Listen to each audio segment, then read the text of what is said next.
Break it down now. The numbers told the story, they always do. It's one of those idiots who believe in analytics. This is a numbers game with Gill Alexander on VSiN. Good Monday morning to you. It is a numbers game at VSiN, the sports betting network, VSiN.com, Game Plus, iHeartRadio, YouTube TV, and of course, SiriusXM channel 158. Guessing lines for week number 10 in the National Football League. That's what we're up to this morning. It's Gill Alexander. And in for the, I won't even say the vacationing Kelly Bidlin. Kelly Bidlin on assignment this morning. These numbers game and investigations don't investigate themselves. Someone's got to find out if college basketball starts today. Kelly on assignment. Danny Higgins in for Kelly Bidlin this morning. Danny, good morning to you, sir. Good morning, Gil. Thanks for letting me hop on here. Well, Kelly's out, like you said, on assignment. So hopefully we get some feedback from him tomorrow, how it went. But yeah, we have a nice big show here with guessing lines. How it went, meaning his weekend. Yes, how his weekend went, of course. See. Yes. Yeah. How that weekend went. And you're calling yourself, what, a producer number 9 point something? I'd say we're going to go 9.5. 9.5. Yeah, we'll go 9.5. Okay. Self-point 9.5 right there.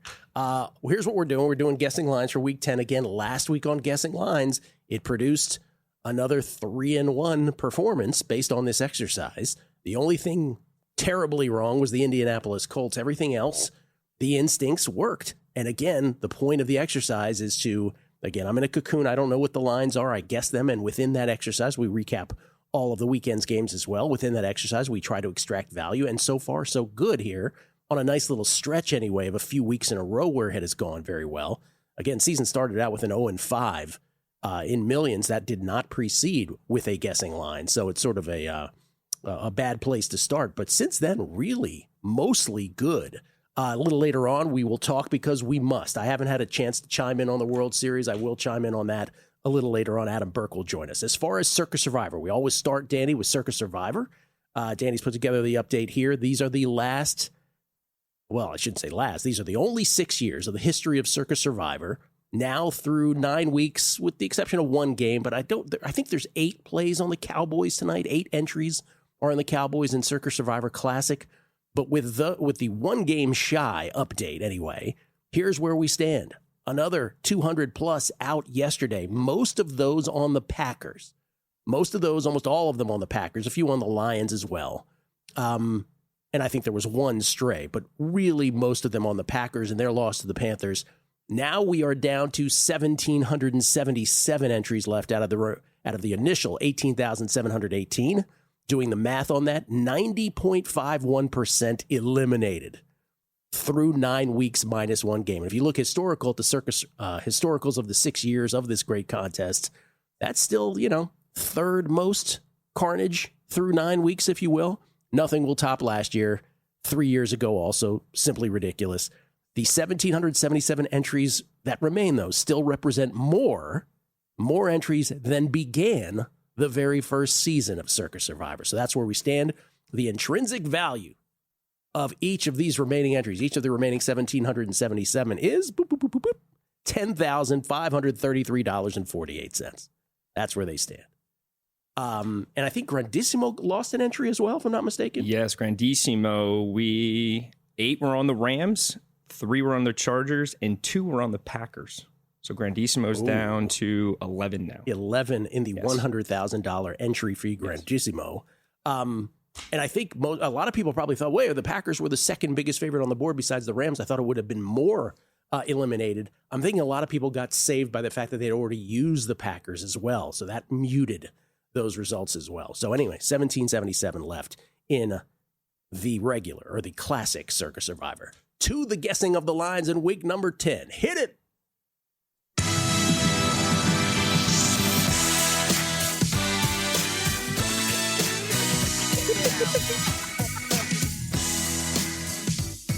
All right. Danny, you got honors, Your Honor. Here we go. First game, we have Thursday night. We have the Raiders heading up to Mile High to take on the Broncos. I'm going to try to get through this before we get to Jaden. Before we talk Jaden a little later on. All right. Raiders at the Broncos. Raiders lose to the Jaguars yesterday. And it came down to the final play, but it started out with Raiders. First, I should say the Jacksonville Jaguars, second time they had the ball. Or I should say the first time they had the ball. From their own 17, they converted a 4th and 1 at the Vegas 15. But then second and goal, the 2, Lawrence picked by Isaiah Polamau. That stemmed that tide. And then Las Vegas, a couple times later, they had the ball. They go 95 yards. Gino to Bowers for 21, to Mayer for 12, to Bowers for 7 into the end zone. Great catch. Carlson way wide right on the extra point, though. That won't come back to haunt them. It never does, right? 6-0, Las Vegas. 35 seconds left in the second quarter. You figure, 35 seconds. If this were any other year, you just go to the locker room. Not in 2025. Jacksonville from their own 31 with 28 seconds left. 2nd and 9 at their own 32. Trevor DeParker, Washington for 18. So from midfield, the 50-yard line, Cam Little comes in to attempt what would be a record 68-yard field goal. Low trajectory, gets through the line of scrimmage. Good. We have a new record. Cam Little, 2 yards longer than Justin Tucker, Justin Turner played baseball. That would really be a story. Justin Tucker's 66-yarder that he kicked at Detroit a few years back. So there it is, a little bit of NFL history. 6-3 Las Vegas at the half.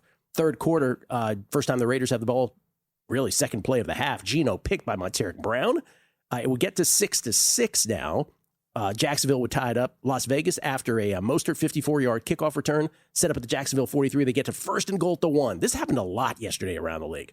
Genty stuffed, then a false start, pushing them back to the 6. Incomplete. They have to settle for a Carlson 24-yard field goal. 9-6 Raiders. 6:35 left in the third quarter. Jacksonville, 4th and 2 at the Raiders 13. Trevor pitches to Etienne for 6. 2 plays later, Trevor in from 7. 13-9 Jacksonville. First seconds of the fourth quarter. And then this game went bananas. Remember, 9-6 to start the fourth quarter.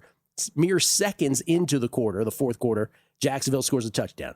Vegas responds, 69 yards. Gino to Genty from 15 out, 16-13 Vegas. 9:38 left. Jacksonville, 3rd and 11 at their own 25. Trevor to Thomas Jr. for 34. 6 plays later, Jags almost botched the handoff, but Tootin in from 1:20-16 Jacksonville, 4:06 left. Then Las Vegas from their own 38 with 4 minutes left in the fourth. 5 plays, Gino to Bowers from 27 out, sprint to the end zone, 23-20 Las Vegas, 1:52 left. Then Jacksonville with 2 timeouts from their own 28. Big Trevor to Etienne, 16-yard pickup, helps get it to the 50 with 45 seconds left. 1 timeout to Tim Jones for 15, 1st and 10 at the Las Vegas 35 with 38 seconds left. They're thinking touchdown maybe, but instead they only get 5 more yards. Little 48-yard field goal, bad snap, great hold by Logan Cook. Sneaks through 23-23. We're going to overtime. Jacksonville wins the toss. They elect to receive. Austin Trammell returns the kick 54 yards. Jacksonville from the Vegas 44. They get it to first and goal at the 1. Here we go again. Tootin 2-yard loss. 2nd and goal, Etienne 2-yard gain. 3rd and goal, Lawrence stuffed. 4th and goal, Lawrence does the Drew Brees thing, waves it over the goal line, touchdown. 30-23 Jacksonville. 3:24 left in overtime. Remember, the milkage is key here because if they had used it all, they would have won it all on that play. But 3:24 left on a 10-play, 44-yard drive that took 6:26 off the clock. Significant in overtime. Las Vegas, Mostert returns the kickoff 51 yards. That nullifies any time problem. Las Vegas set up at the Jacksonville 45 with 3:24 left in overtime. 3rd and 10 at the Jacksonville 45 with 2 minutes left. Then Gino to Tucker for 22. 3 plays later, 3rd and 6, Gino to Bowers for 10. Then a PI at the 1. 2 plays later, Gino to Bowers from 2 out, touchdown. 30-29 Jacksonville with 16 seconds left in OT. They decide they're going to go for 2. Gino batted down by Devon Hamilton, ball game. Jacksonville wins it. Just such a Raiders way to end it. Jacksonville 30, Raiders 29. Raiders travel to Denver on Thursday night. Denver, in case you missed it, beats Houston. They started out with 2 missed field goals. They traded missed field goals. Then Houston, Stroud to Schultz for 47, got Houston to the Denver 12. They got to first and goal at the 1. This happened all around the league. Stuffed. 2nd and goal, stuffed. 3rd and goal, stuffed. 4th and goal, false start. Have to settle for a Fairbairn 23-yard field goal, 3-0 Houston, closing seconds of the first. Then next time Houston had the ball, 3rd and 8 at their own 23. Stroud escapes the rush, runs 6 yards, obliterated by Chris Abrams-Drain. 3 and out, flag picked up. Stroud into concussion protocol, never to return. Denver, 2nd play, 2nd and 10, own 17. Knicks picked deep by Caleb Bullock. Ball hung up in the air. Houston set up at their own 49 with Davis Mills and his long neck in now. They get to first and goal, the 2. Here we go again. Mills stuffed. Then on 2nd and goal, sweep try results in a hold. Houston has to settle for a Fairbairn 41-yard field goal, 6-0 Houston, halfway through the second. All through the league, these goal line situations, nobody could punch the ball in easily. It was unbelievable. 6-0 now. Denver wakes up. 7 plays, 70 yards. Knicks to Sutton from 30 out. 7-6 now. Denver's up. 4:52 left in the second quarter. Fairbairn would then barely sneak a field goal inside the left upright to make it 9-7. Then after a muff punt by Michael Bandy, Houston would be set up again. Fairbairn would sneak a field goal inside the right upright to make it 12-7 at the half. They'd get it to 15-7. Then Denver, 8 plays, 61 yards. Nix to Harvey from 27 out for 15-13. This is in the fourth quarter now. 2-point try, Nix to Troy Franklin. Great catch. We're tied at 15 with 12:28 left. Later, Denver, 4th and 8 at midfield with 1:21 left. Tie game. They decide to punt. Questionable, but it worked out. Houston, a 3 and out. Denver trusting their defense, so maybe it wasn't questionable. Maybe it was just smart. Denver from their own 36 with 50 seconds left. 2nd and 7 at their own 39. Nix for 25. Just took it himself. Then they get 20 more yards to make it easy for Lutz. 34-yard field goal at the buzzer. Good. Denver wins it. Tight game over Houston. Houston losing C.J. Stroud to the concussion during this one. Vegas at Denver Thursday night. Short week for the Raiders. Their defense was on the field a lot in that game against Jacksonville. Obviously, it goes to the extra frame, also to overtime. I said Denver minus 7.5 because I based it on the Denver line against the Giants a couple weeks ago. I'm going to guess I'm a little short, probably. You're short. DraftKings, we're sitting at 10, but we do have some 9.5s out there. Some 9.5s. It's 10 to 9.5 circa right here, sitting 9.5. So shop around because there are some 9.5 if you want to get that hook. Yeah, it's probably a better number than mine. That makes sense. I was basing it on Denver hosting the Giants a couple weeks ago. Denver Broncos, 7-2. They really going to lose this division now? I don't know. You got the game against the Broncos and the showdown with the Chiefs right after that.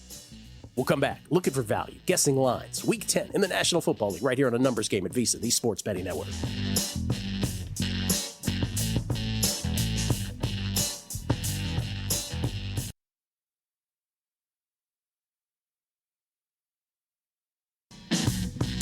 A numbers game on VSiN, the Sports Betting Network. The best time of year to be a sports bettor is right now, and there's no better time to join VSiN Pro with the Sports Equinox Special. Get full VSiN Pro access through May 1st for only $120. That's less than $20 a month. You'll get daily best bets from our host and guests. DraftKings, Circa, and Bracco betting splits updated every 5 minutes. AI-driven prop projections and matchup tools. 24/7 video and on-demand replays on the VSiN Watch app, plus full coverage of the NFL and college football seasons, NBA and NHL regular seasons, March Madness, the NFL Draft, and the Masters. Don't wait. It's limited. Limited time offer. Won't last. Go to VSiN.com/subscribe today. That's VSIN.com/subscribe. We get tweets at Beating the Book. Y'all are the best. Best listeners in the game. This is from Kyle D. at Dom Corleone 28. If you were Dan Quinn right now, who would you be more scared of, Jaden's mom or Gill? That's so true, man. I was going to say this because we'll get to that game eventually, but it's malpractice that Jaden was on the field. This is not armchair quarterbacking. I sent out text to the group chat at 7:38 p.m. Pacific. Get Jaden out of the game. 8:02 Pacific, 24 minutes later. My next test was I blanking knew it, and I didn't say blanket. Looks like if you're going to have an injury that's going to get you out for maybe the rest of the year or at least a big portion of the rest of the year, you got away, relatively speaking, easily with a injury to your non-throwing arm. But there's no reason. There's no reason that in a 38-7 game, Jaden Daniels should have still been in there. Washington just getting destroyed by Seattle last night. And that we'll get to that later. But I had a dispute with, not dispute, but we had an exchange on the Megapod a couple weeks ago with Aaron Schatz. What have I said about this team? Aaron Schatz was saying that he says the defense is average. I said, no, the defense is terrible. Pardon me. Ray in Texas. Hey, Gill. Hey, Skinny Kelly. Now the MLB season is over. Do you think we'll find out MLB awards in the next 150 days? 2026 season is about to start. I'm sure we'll get them before Martin Luther King's birthday. I'm sure we will. Brandon Webb pointing out the terrible FedEx Field curse of that field. Jaden Daniels' elbow. He's got it all marked around. Jalen Hurts almost crushed in the stands. Joe Burrow ACL, Adrian Peterson ACL, RG3 ACL, Alex Smith leg, Ryan Fitzpatrick hip, Chase Young ACL, Kyle Allen leg. They're getting rid of it. They're going back to RFK site. It's going to take a few years, though. StatLogic Sports. Nothing has changed, man. What a sad day to be a Commandos fan. Organizational malpractice at the highest level. Not sure I can take it anymore. Jack Larkin from Sport Trade said, on a Guessing Lines Monday, we can't bury the biggest headline of the morning, non-football related.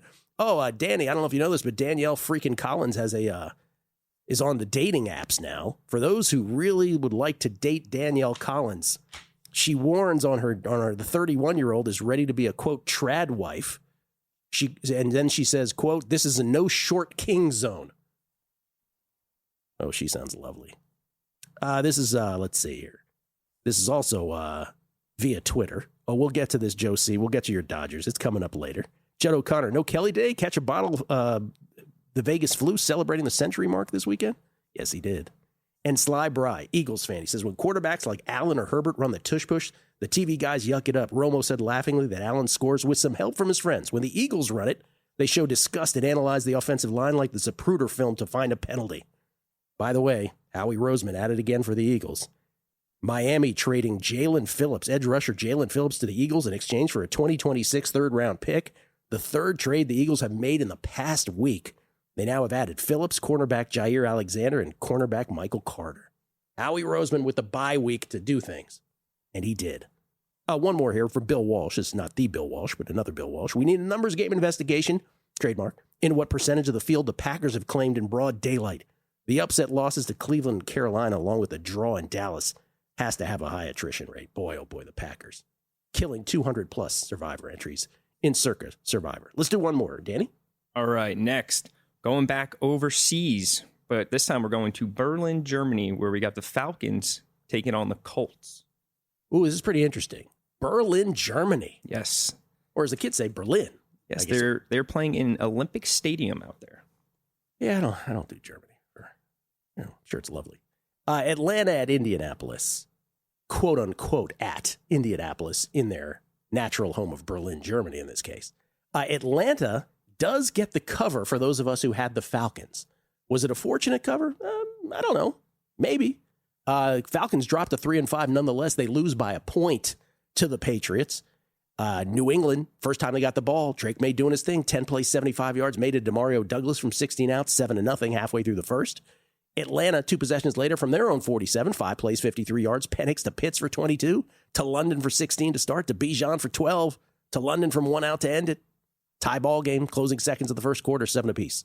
New England response, 12 plays, 65 yards. Darrell Jennings in from 3, 14-7. Next time New England got the ball after an Atlanta 3 and out, 5 plays, 72 yards. Made to Douglas for 58, the big one. 2 plays later, made to Stephon Diggs from 11 out, 21-7 New England.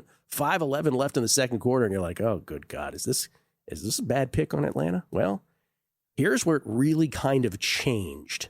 New England, next time they had the ball, they're up 21-17 from their own 29 with 1:17 left, which in today's NFL, once again, Danny, is an eternity. So they decide to do something with it. Well, 1st and 10 at the Atlanta 49 they get to. May drops back to throw, ball poked out of his hand by Jason Walker, scooped up by James Pierce Jr., who carries it with one hand like a loaf of bread, lucky to not have it poked out himself. Huge turnaround. Atlanta set up at the New England 6 after the return with 23 seconds left. Penix for 4, then to London from 2 out, 21-14 New England as we go into the locker room. We'll get to 24-14 in the second half. Then New England, 2nd and 10, their own 48, May picked by Jesse Bates on an overthrow. You could hear the disappointment in Scott Hansen's voice. Atlanta then set up at their own 49. They settle for a Romo 38-yard field goal to cut it to 24-17. Early stages of the fourth quarter. Then Atlanta, next time they have the ball, 85 yards. They convert a 4th and 4 in New England 20. Penix to London for 10. Then 4 plays later, 4th and goal at the New England 8. Penix to London. What a catch in the end zone. Touchdown, 24-23. So when I say, was it a fortunate cover? Well, those amazing plays by London, depending on how you feel about that. 24-23. Romo, though, extra point wide right with 4:40 left. So the Patriots keep a 1-point lead. Atlanta would get the ball back from their own 19 with 3:30 left. 2nd and 10 at the New England 48. A massive error by Penix. Throws the ball into the ground. It's ruled intentional grounding. I'm not sure what he thought he was looking at. Atlanta's therefore forced to punt on 4th and 20 at their own 42 with 2:03 left. And New England from their own 18 with less than 2 minutes. Atlanta only having 2 timeouts left. They pick up a first on a May to Henry 17-yard pickup. That would be all she wrote. Ball game, 24-23. New England staves off the Falcons. Falcons get the money, though. Indianapolis, this performance came to me out of nowhere. And Danny Dimes, this performance came out of nowhere.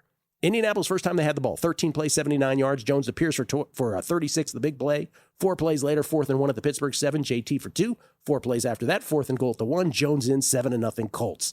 8:05 left first quarter. Pittsburgh was going to be 3 and out, but a muff by Josh Downs. Brandon Echols recovers. but Pittsburgh couldn't do anything with it. Then Indianapolis, they convert a 4th and 1 at their own 25. They're up 7 on a Rodney Thomas 3-yard gain, but 1st and 10 at the Pittsburgh 38. Here's where it starts to go bad. Jones sacked by T.J. Watt. Signature swat and fumble. Recovered by Watt. Pittsburgh set up at the Indianapolis 41. 4th and 1 at the Indianapolis 20. Connor Haywood for 4. 6 plays later, Warren in. Tie game 7 apiece. Indianapolis, second play, subsequent drive. 2nd and 5 at their own 30. Jones picked by Peyton Wilson. Pittsburgh set up at the Indianapolis 14. Second play, Rodgers to Freiermuth from 12 out. 14-7 Steelers. It'd be 17-7 Steelers at the half. Second half, Colts, second time they had the ball. 2nd and 1 at the Pittsburgh 35. Jones picked again by Jack Sawyer after Peyton Wilson batted up in the air. Pittsburgh from their own 44, 7 plays. Warren in from 2, 24-7. Early stages of the fourth quarter. It would be 24-10. Then Indianapolis, 2nd and 1 at their own 41. Jones sacked by Highsmith. Fumbles. Derek Harmon recovers. Pittsburgh would get it to 27-10. Indianapolis would go 74 yards after that. Jones to downs from 4 out to make it 27-17 with 4:30 left. The onside kick would fail. You figured the game was over. But then Pittsburgh, with an egregious fumble, Roman Wilson trying to leap over players, fumbles, recovered by Cam Bynum. Indianapolis would get a field goal.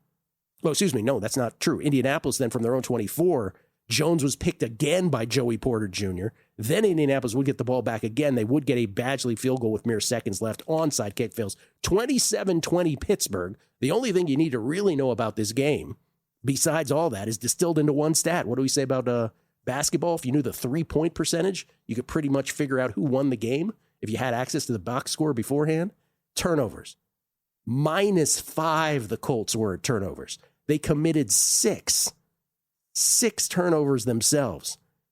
Daniel Jones, 31 of 50 for 342, but 1 touchdown, 3 picks, sacked 5 times. I mean, this is a Daniel Jones game that we remember oh so well and came out of nowhere.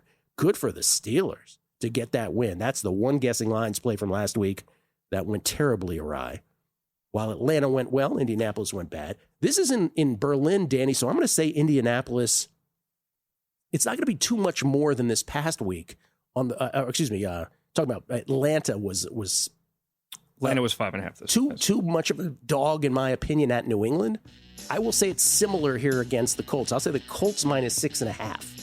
Ding, ding, ding. That's Colts what it is. -6.5. Yes, at DraftKings here at Circa and a couple other shops around, you can get some 6s. So we're sitting right 6.5 to 6. Makes sense. Probably would have been more if it was Indianapolis, based on what the Patriots line was this week against the Falcons, but muted because of the Berlin site for this one. All right, looking for value. We'll get to the traditional windows on Sunday. Guessing lines week 10. World Series as well to come on a numbers game at VSiN. A numbers game on VSiN, the sports betting network. Football, pardon me, football that is, meets flavor with VSiN and Omaha Steaks. Look at that, the official sponsor of tailgating. Built for the grill, Omaha Steaks smash burgers are pre-smashed. Gotta get a pre-smashed smash burger. Crafted from premium aged beef and go from freezer to bun in just 5 minutes with juicy, unforgettable flavor. There's a flavor and you won't forget it.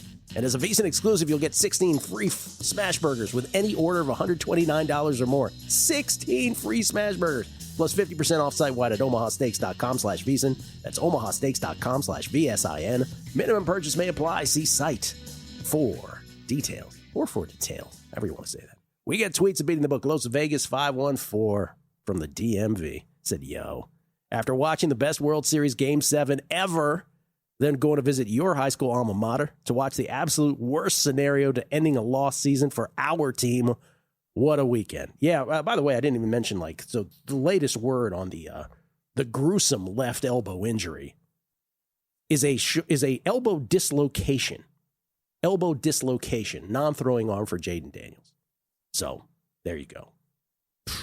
Are we allowed to show that picture, Danny, or no? We don't want to show that. I don't think we want to show it. How about Yahoo throwing up that picture as their front page yesterday? I know online? that when you sent that in the group chat, I was like, really? They put that up as the front page? Couldn't believe that. PAW, Jaden is good, but not that guy. Plus the injuries, long road ahead. Okay, people got to stop with the. People have to stop with the. You have to be smarter. You have to stay healthy. This is such an armchair quarterback. Hindsight is 20/20 vision take. It was the same way with RG3.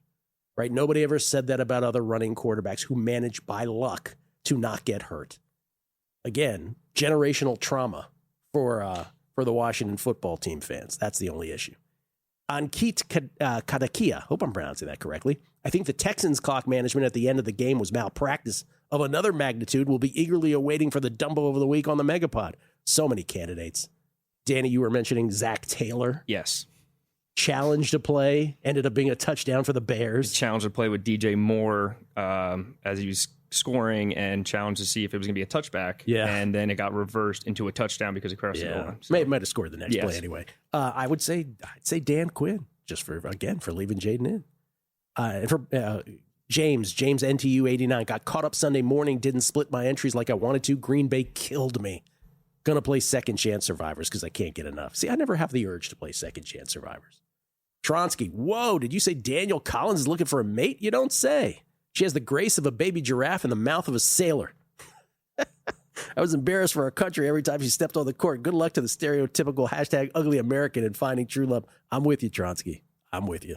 Charles in Connecticut, agreed Jaden should have been out there, but requires a mindset change across the NFL, across the entire NFL. Tua played down 28-6. Tyler Shuck played down 34-10. Can list examples like this every week. Yeah, but Charles, again, I'm just saying it from the perspective of a Washingtonian. Generational trauma. This is RG3 all over again. By the way, people are saying it's the same yard line. It's not the same yard line. Jaden was about to score. RG3 was the yard line way back in their own territory. Yeah, it's we just have this in our DNA at this point. Alex Smith, Joe Theismann. I mean, we can continue. I was at the Joe Theismann game. I was at the RG3 game. So you have this sixth sense about you. This is from Last Men Standing. Oh, this is very nice. Gives the best game recaps on a numbers game on Guessing Lines. Even mentioning a bad snap on a kick that was good. Incredible attention to detail. Thank you, Last Men Standing. This is a Roy M. Creamery. Dallas 10-1 to win the NFC East on FanDuel. Check the next 3 games for them in Philly. Great value and emotional hedge on the Birds. I can't believe I'm saying this out loud. No, Dallas not winning that division. No. Bobby Geddes. I don't know if I'd, pardon me. I don't know if I'd quite say the Falcons were lucky to cover, but it sure seemed like the Pats didn't want to. Yeah, I'm not sure I would say it's lucky. Some people think it was a fortunate cover. Those are just great plays by London. But yes, those were huge fulcrum plays on the spread. But he said, what do I know is that Drake London just mossed the entire team. He was incredible. He really was. Norman Vegas, 68-yard field goal. Don't forget that until 1974, the goalposts were on the goal line. Well, it's an interesting, it's an amazing history of this. Tom Dempsey had the record at 63 yards for decades, right? And then it slowly, incrementally went up, 64, 66. Who's got the record for the longest outdoor one? Who's that established, though? To me, in many ways, that's the real record. Was that Prater? Danny's going to check on that for me. I did a whole thing on this a few weeks ago, and I've ever forgotten. Johnny Brock. Do you think the tush push has anything to do with all these goal line stops we're seeing? Essentially, with more teams spending time on stopping a loaded box, it translates to more stops. Maybe. It's a good theory. Fred Courier. Missy Kelly, hopefully a speedy recovery. Man, he ain't recovering from nothing. Oh, man. Matthew Mayberry. I'm on board with Jaden long-term, so I'm not one of these people trying to all of a sudden say he isn't the real deal. The one thing that bothers me about him, curious your thoughts, drives me nuts that he's constantly laughing even when they're getting pounded. Yeah, I can understand that. The smile, the constant smile at all times. He's just loose, but I can see how when things are not going well, that sort of annoys people. Yeah. We actually got longest outdoor field goal was this year, Gill. Yes, this year. Yes, Chase McLaughlin. Chase McLaughlin said it. That's exactly right. 65? 65-yarder, yep, against Philly back on September 28th. And then Prater was 64 yards. That was in 2013 with Denver. And Brian Schaefer, 31. Correct me if I'm wrong. FedEx Field needs to go. The curse of the injury. Alex Smith, Robert Griffin, Adrian Peterson, Burrow, now Jaden. Yeah, we went through a whole bunch, even more, a longer list than that earlier. It's just a absolutely cursed field. Next, sir. Next up, we are going to head to Chicago as the New York Football Giants go into Chicago to take on the Bears. Giants against the Niners. That one worked out from Guessing Lines. Niners get the cover. Giants win 64 yards to start. Dart to Theo Johnson from 15 out, 7-0 Giants. San Francisco then went 12 plays, 68 yards. Mac Jones to McCaffrey from 5 out, tied it up at 7 apiece. Next time San Francisco got the ball, 8 plays, 80 yards. Mac to Juwan Jennings from 11 out, 14-7. Got to 17-7. Then San Francisco with 38 seconds left in the second quarter. They made a big mistake. Jones hit by Burns as he throws, trying to matriculate with mere seconds left, up 10. He fumbles, recovered in the air by Abdul Carter. The Giants then set up at San Francisco 28 with 33 seconds left. They couldn't do anything, and then Gano missed a 45-yard field goal try wide left. So it remained 17-7. They traded field goals, got to 20-10. Then San Francisco, 9 plays, 76 yards. Robinson Jr. in from 18, 27-10. Giants would respond, 7 plays, 65 yards. Dart to Slayton for 24 to start. Dart in from 6 to end it, 27-17. But the Giants couldn't afford to trade at this point, and that's what they were doing. San Francisco, after a Robinson Jr. 41-yard return from their own 46 plays, 60 yards. Jones to McCaffrey for 39, mostly yak. On the big one, 4 plays later, CMC in from 4, 34-17. It would end 34-24 on a Gunnar Olszewski touchdown catch, 34-24 Niners. They win and cover. Against the Bears in the game of the game of the day. Chicago, Cincinnati, Charlie Jones, opening kickoff return, 99 yards to the house, 7-0, 11 seconds in. Bengals, Chicago, 73 yards, 4th and goal at the 2. Snap to Caleb in shotgun, hands to DJ Moore, throws it to wide open Kalen. Little trickeration, 7-7, little less than halfway through the first quarter. 10-7 Cincinnati now. Chicago 4th and 6 at the Cincinnati 30. Field goal try, no good, but offside on the defense. 4th and 1 at the Cincinnati 25. Kyle Monangai for 5, 2 plays later. Caleb to Olamide Zacchaeus. Skins great from 15 out, 14-10 Chicago, early stages of the second quarter. Later, Cincinnati, Flacco to Yosebas for 28, then to Jamar for 36 on a drive. But 1st and goal at the 6, a unsportsmanlike sets him back. The settle for McPherson, 33-yard field goal, 14-13 Chicago. Then Chicago 4th and 2 at the Cincinnati 6. They decide, we'll just kick a Santos field goal. Curious. In this day and age, 17-13 Chicago. Cincinnati then 2 plays, 63 yards. Flacco to Jamar for 19, then to Jamar for 44. Sick catch, 20-17 Bengals. Santos would miss a field goal try badly right to end the half. 20-17 Bengals. Second half, Chicago, 77 yards. Caleb to Loveland from 5 out, 24-20 Chicago. This game just continued to get drunker. Cincinnati, 6 plays, 69 yards. Flacco to Higgins from 2 out, 27-24 Bengals, 5:07 left third quarter. Chicago, 6 plays, 74 yards. Brown in from 22, 31-27 Bears. Cincinnati responds. First play, fourth quarter. Flacco sacked by Austin Booker. Fumbles. Jervon Dexter recovers. So maybe they didn't respond there, pardon me. Chicago would turn that into a field goal, 34-27, 12:03 left. Cincinnati would get a McPherson 54-yard field goal try, but it was short. So Chicago from their own 44, 2 plays, Monangai for 39, DJ Moore for 17, touchdown, 41-27 Bears, 4:53 left. And then the game was essentially over when Cincinnati matriculated. 2nd and goal to 5. Flacco picked by Tremaine Edmonds, who looked like he took it to the house, but was ruled down. Still, they're up 14. 3 and out. Cincinnati uses all their timeouts. Cincinnati from their own 45.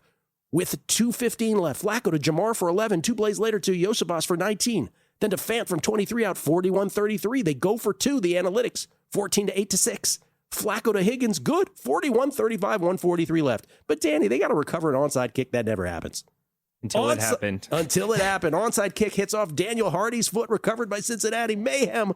Cincinnati from their own 43, 2nd and 10 at their own 43. Flacco to Higgins for 12, then to Higgins for 23, then to Brown for 15. 2 plays later to Yosebas from 9 out. Touchdown, 42-41 Cincinnati, 54 seconds left. Unbelievable collapse by the Bears. Wow. The Bears aren't going to win this, are they? But they are. From their own 28 with 50 seconds left. Caleb incomplete. Then Caleb deflected, incomplete. 3rd down. Caleb for 14 to the Chicago 42 on his legs with 25 seconds left.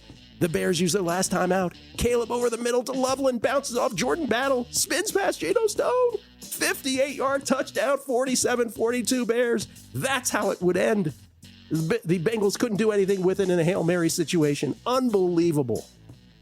Chicago minus 4.5 hosting the Giants. We are sitting 3.5 everywhere. Coming back, guessing lines on a numbers game right here at VSiN. A numbers game on VSiN, the sports betting network. Back on a numbers game live from Circa Resort Casino, downtown Las Vegas. Gill Alexander, Danny Higgins in for Kelly Bidlin, who's on assignment today. On assignment. Yeah, on assignment. Yeah. Can't wait to hear about his weekend tomorrow. Yeah, can't wait to hear about that. Jason Ice Cold Gambler says, great time of year with the NCAA basketball starting up. Games are already underway, Gil. I'm sure that's why Kelly is sitting on his couch grinding away. Yeah, I'm sure that's it. Kid's not awake. We get tweets at Beating the Book. Love you all. So much to say about what we've talked about also. And got to talk about this thing tonight. This is from Kelly. Oh, no, pardon me. Kenny Dillingham Sexual. Kenny Dillingham Sexual. Says Heisman race. 2 Big Ten quarterbacks playing cupcakes every week versus Ty Simpson playing ranked teams week in and week out. SEC bias and strength of schedule has to win out. No? Parentheses. I definitely don't have a Big Simpson ticket I'm trying to cash. Yeah, I bet not. This is from Bruce Dobiggin. Congrats, brother. He says the League of Extraordinary Yamamoto salute you for that one. Touch them all. Yeah, we gave the Yamamoto scenario last week, and somehow it actually worked out. It's unbelievable. Joe C714, I can't wait to talk about the World Series after the guessing lines exercise. I really can't. But Joe C says, greatest World Series Game 7 ever, or prisoner of the moment? Question mark. Rojas game-tying home run. Rojas game-saving throw to home. Page's catch. Will Smith go-ahead home run. Yamamoto pitches Betts game-ending double play. What if the Dodgers were at home and Will Smith hits the walk-off home run? Joe C, I will talk about, was it the greatest World Series? Was Yamamoto better than Bumgarner? Davey Roberts? I'll talk about it all. It's just incredible. We'll go a little sports talk radio later with the World Series because it deserves it. If we're ever going to go sports talk radio, that deserves it. Judd O'Connor, Titans finally cover.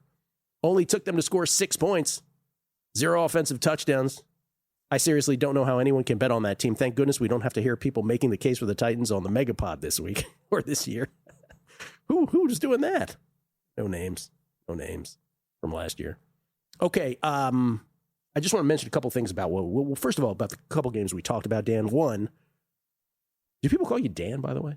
Dan or Danny. I just threw in a Dan for some reason. Yeah. Daniel? Do they call you that? No. No, usually my mother calls me Daniel. Yeah, I don't call you that. You made a great point about the Colts. We talked about the Colts were -5 in turnovers. Colts had 6 turnovers against Pittsburgh's 1 in the Colts loss to the Steelers. And you said correctly, and they only lost by 7. Still, yes, 6 turnovers, and they still only lose by 7. That's a pretty interesting little note about that game, another way to sort of couch that.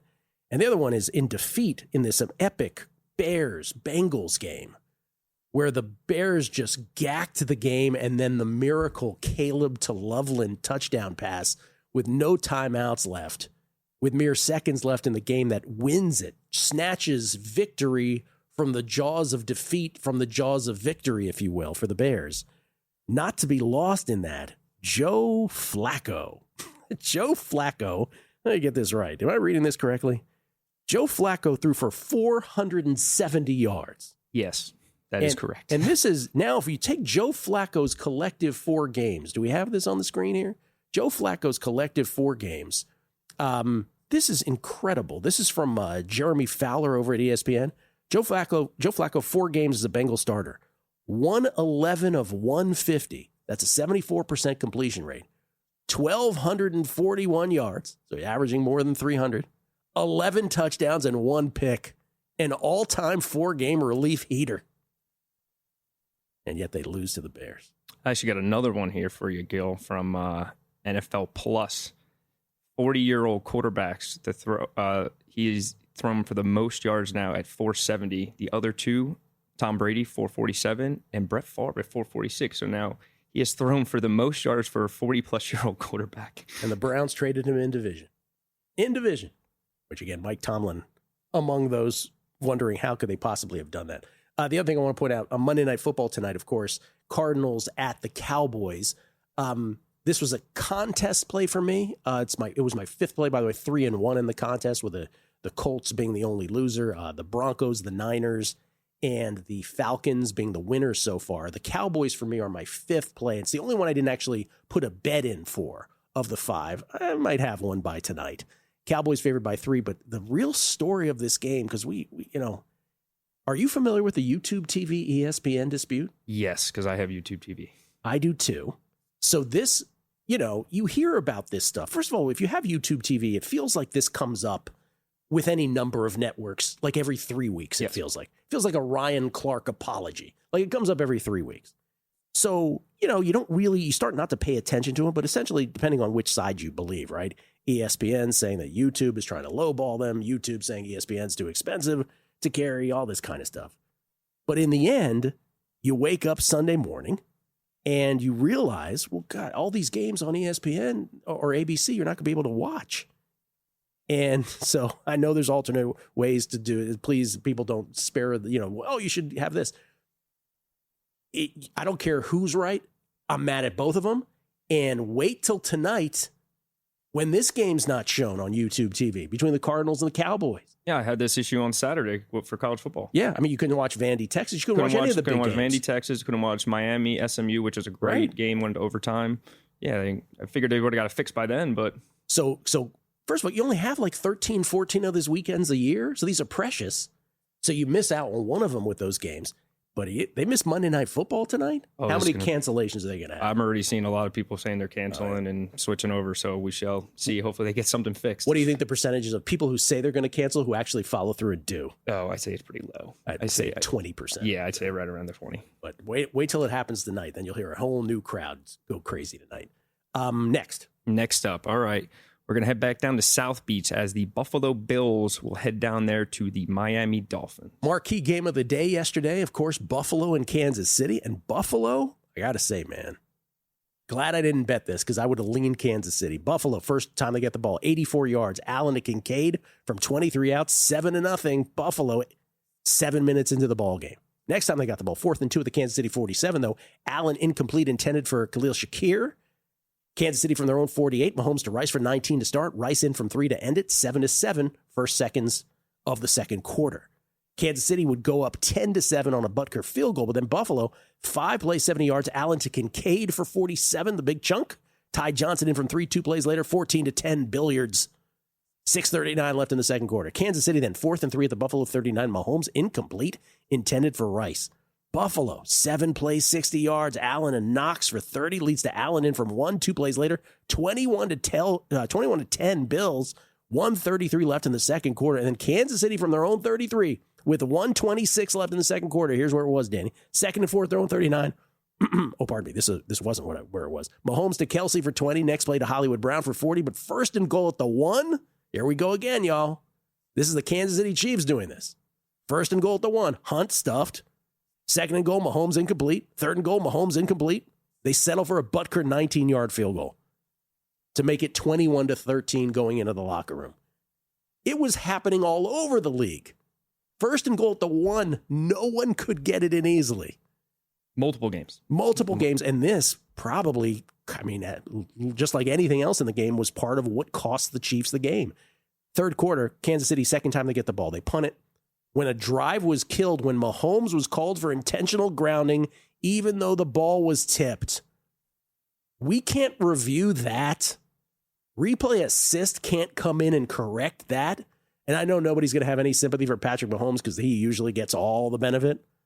But come on. What kind of league is this that we can't review? Buffalo, 8 plays, 74 yards. Allen to Shakir for 20, then to Elijah Moore for 28 on the drive. Allen in from 1, pushed in by his offensive lineman, Osiris Torrance. 28-13 Bills, closing stages of the third quarter. Kansas City, 3rd and 10 at their own 34. Mahomes to Hollywood for 33.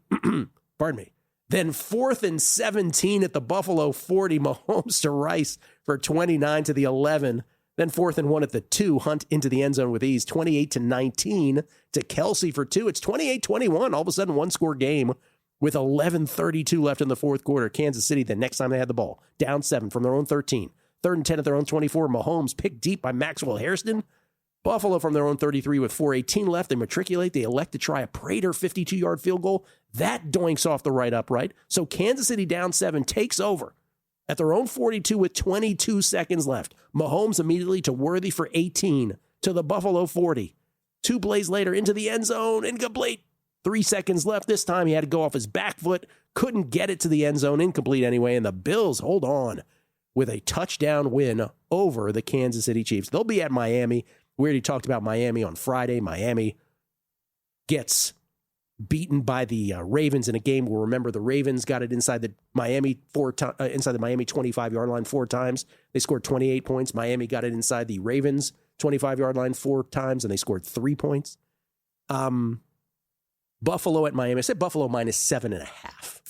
A little light, 8.5 at DraftKings. Okay. And some other shops around town here at Circa, too. We got 9.5. So I don't love anything yet. Usually I've, bam, making bets. Mm-hmm. So far, nothing. Long way to go, though. We got more to get to. That's the point. Looking for value. Often the first instinct of the week is the best, and then you just shut out the noise the rest of the week. Coming back on a numbers game right here at VSiN, the Sports Betting Network.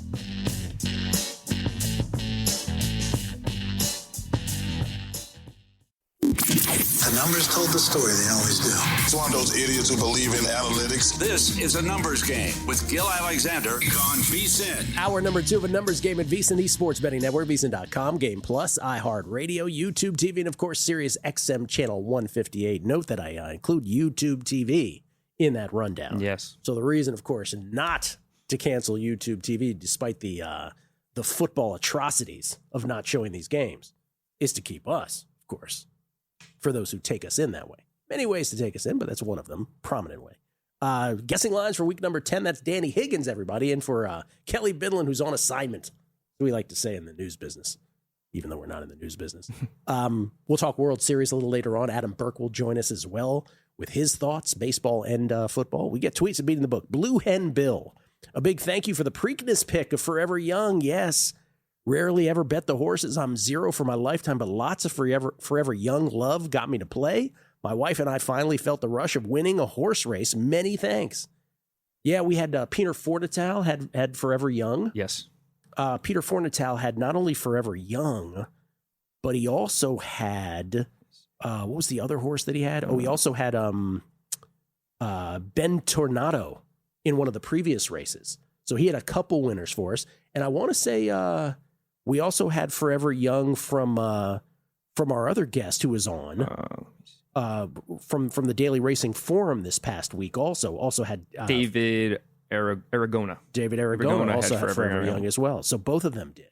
So yes, thank you for that Blue Hen Bill. That was a profitable Saturday for those who followed. Get the Money Racing. As soon as it was announced, they're offering $20 discount if you stay on until resolved. Complete joke, talking about YouTube TV and the football, the YouTube TV ESPN dispute. Eric Iceberg _MT says, I received a YouTube TV email Friday informing me that ESPN and ABC are gone moments after charging me for November.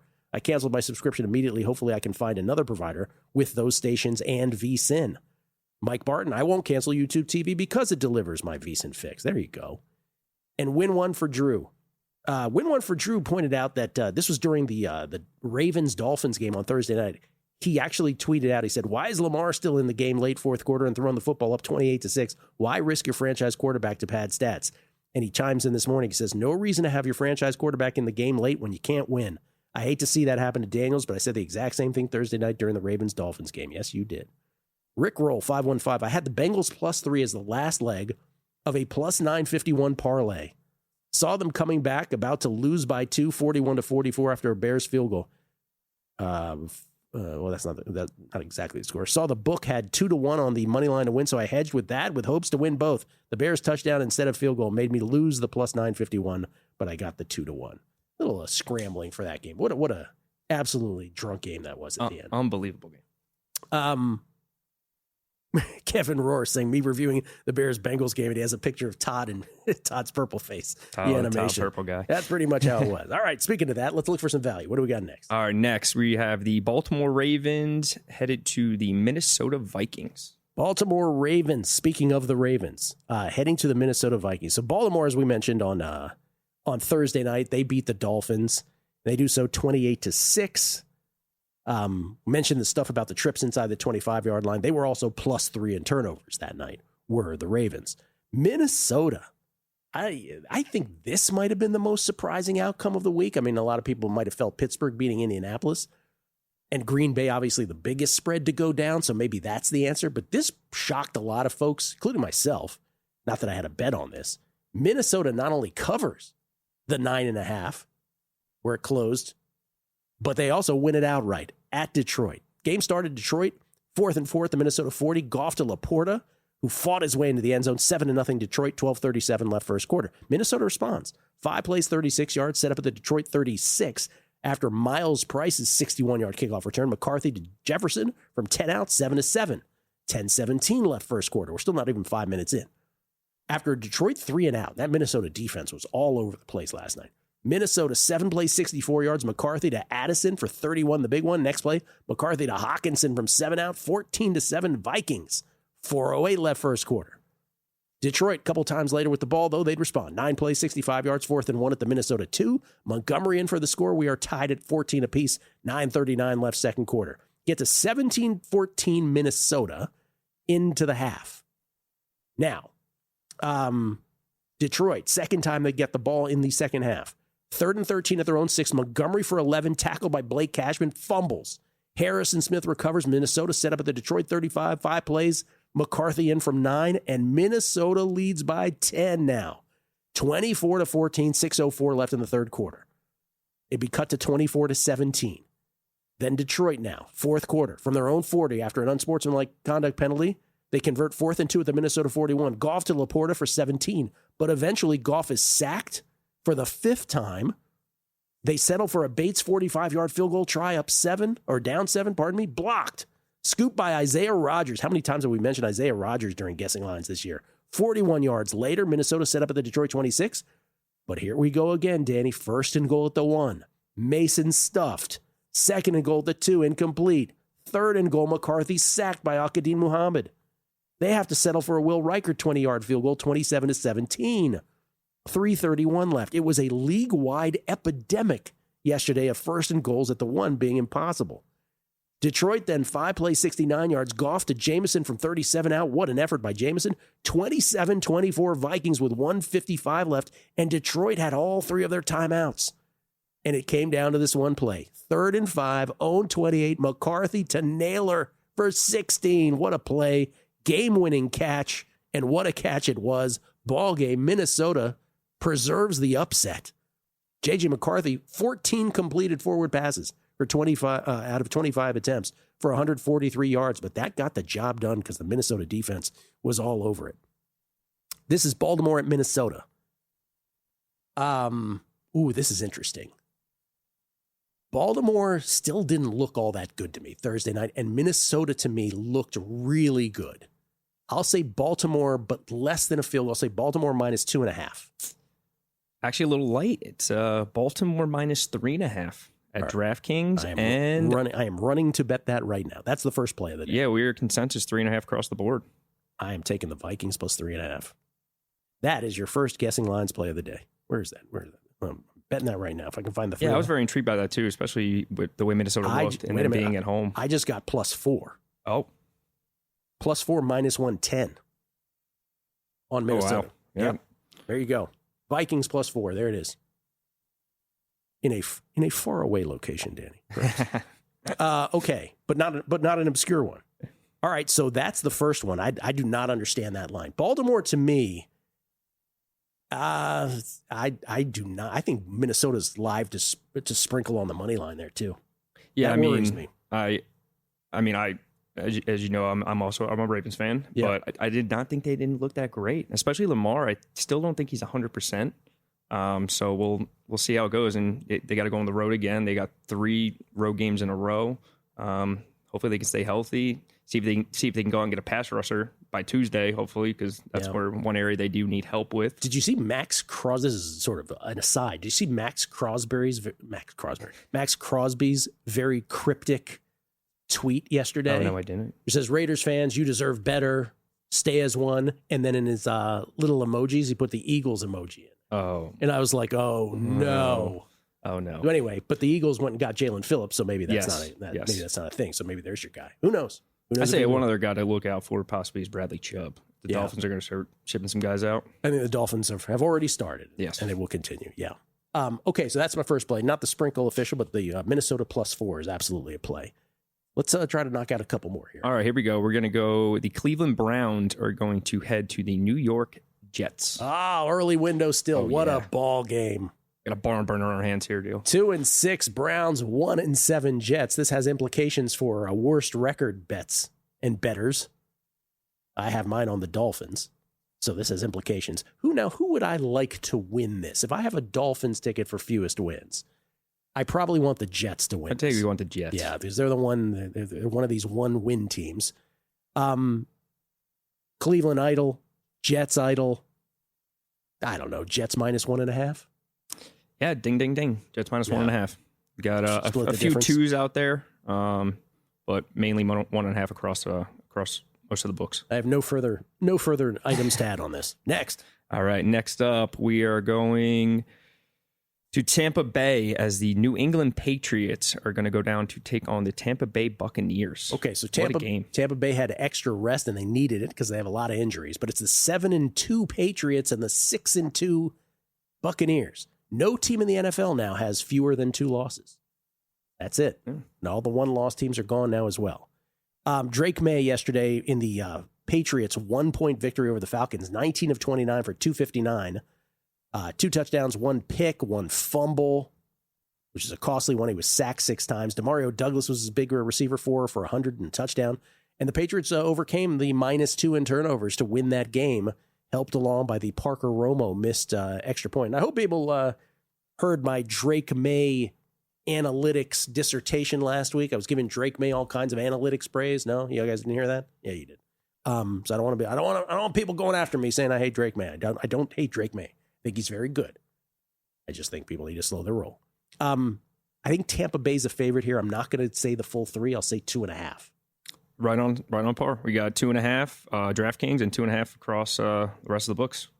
2.5 across the rest of the books. Yeah, 2.5 here at Circa, 2.5. Yep. Okay.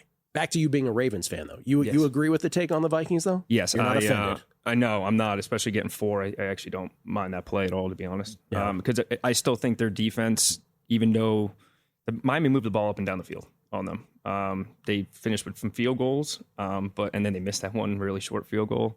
So Total yards was almost even, if I'm not mistaken. Yeah. In that game, yeah. So and I still don't think Lamar looks 100% healthy, in my opinion. Many more games to get to. Week 10, Vikings are the first play. See if we can't find some more value.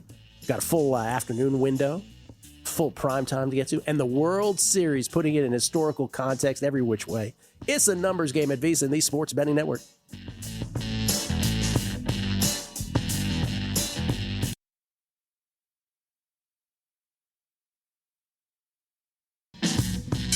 A numbers game on VSiN, the Sports Betting Network. Don't forget to check out the Sharp Plays. Unmatched transparency with records updated daily, AI betting analysis, real-time global betting info, and alerts directly from the pros.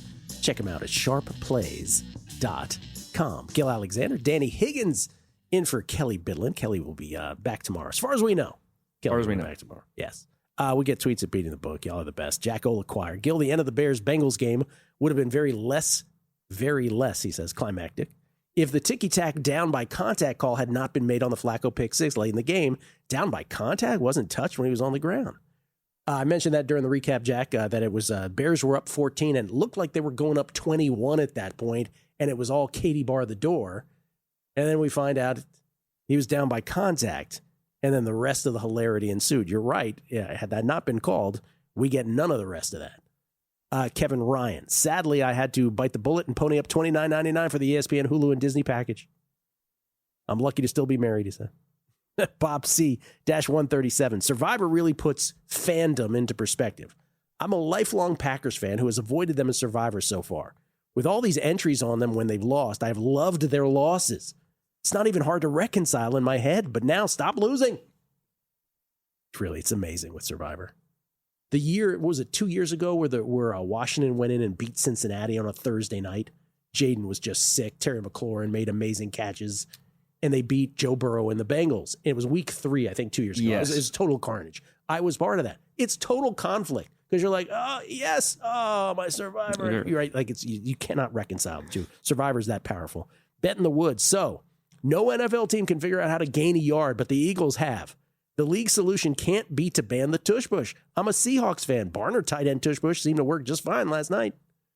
Eric Chessier. Oh, Eric Chessier is reminding me. He says, Max Crosby puts that eagle emoji in tons of his tweets, he says. Maybe something to do with his wingspan and his nickname, the Condor. Oh, okay. I did not know that. My bad, Eric. Dave Neal, 24. The Dodgers' 203 batting average in the World Series was the lowest by a winning team since 1966. Was 1966 the Orioles sweeping the Dodgers by any chance? Add to that, the Dodgers beat the team that scored the most runs in postseason history. Wow, go Dodgers. Scott, New York Mets 16. What happened to Iga? She won the first set, then only won one game the next 2 sets in defeat. Very un-Iga-like. I didn't even see that. To Rabakina this morning? Well, that's not good because I had Iga. Mark Maynard. Gil, stop the hatred of May. What did I just say?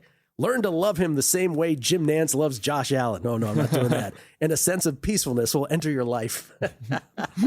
Jim Nantz does love himself some Josh Allen. Remember that the 17-yard touchdown run that Josh Allen had early last year? Can't remember who they were playing. Maybe it was the Chiefs. I don't even know who they were playing. And Jim Nantz goes, "That's the greatest play of the year." Oh. And I'm like watching him like, what are you talking about? And like it took a pregnant pause. And Nantz goes, "Well, maybe not the greatest, but as if he heard Unreal. me." Yeah. All right. What's next? All right, next up, we got going NFC South. So we got the New Orleans Saints are going to be headed to the Carolina Panthers. Yeah, that Eagle loss, part of the WTA Finals, which is a round robin here in the first round. She crushed Maddie Keys the first time.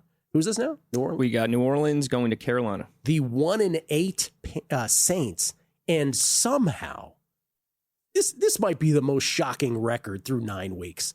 The 5-4 Panthers. Yeah, I was just telling you in the break, they win this game, they're going to 6-4. They're sitting at possibly the 8th spot looking to try to get in a wild card. This is insane. And they've won a couple games in just ridiculously miraculous fashion, including yesterday, which we'll get to. New Orleans loses to the Rams. There's not much to say about this. This was the biggest spread on the board.